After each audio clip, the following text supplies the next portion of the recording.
घे लिहून घे, आज ड्युएल नेचरचे क्वेश्चन सांगणार आहे, त्यातलाच क्वेश्चन बोर्डाला येणार कन्फर्म, त्यामध्ये काही चेंजेस होणार नाहीत.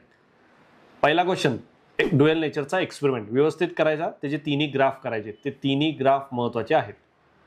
त्याच्यानंतर त्याच्या कॅरेक्टरिस्टिक्स करायच्या आणि त्यामध्ये 4 डेफिनेशन आहेत: threshold frequency, photo electric effect, work function आणि स्टॉपिंग पोटेन्शियल. या 4 डेफिनेशन करून ठेव, कामाला येणारच.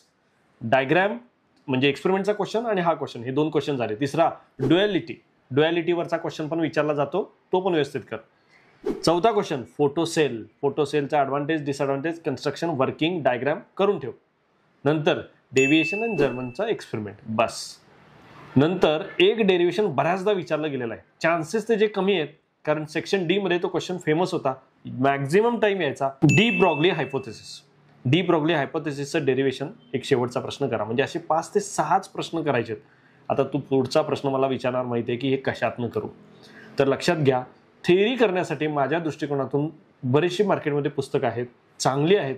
त्यातलं मी जे रेफर करतो थेअरीसाठी, तर ते उत्तम पब्लिकेशनचं पुस्तक चांगलं आहे. दाखवतो तुम्हाला मी, हे पुस्तक चांगलं आहे. आपण कुठेही यांची काय पब्लिसिटी करत नाही आहे, कदाचित या लोकांना माहीत पण नसेल की मी हे व्हिडिओमध्ये मेन्शन केलं आहे, पण खरंच थेअरीसाठी मी पुन्हा सांगतोय, थेअरीसाठी हे पुस्तक परफेक्ट आहे. फिजिक्ससाठी स्टन academy app JEE, NEET, MST CETच्या प्रिपरेशनसाठी आजच डाउनलोड करा.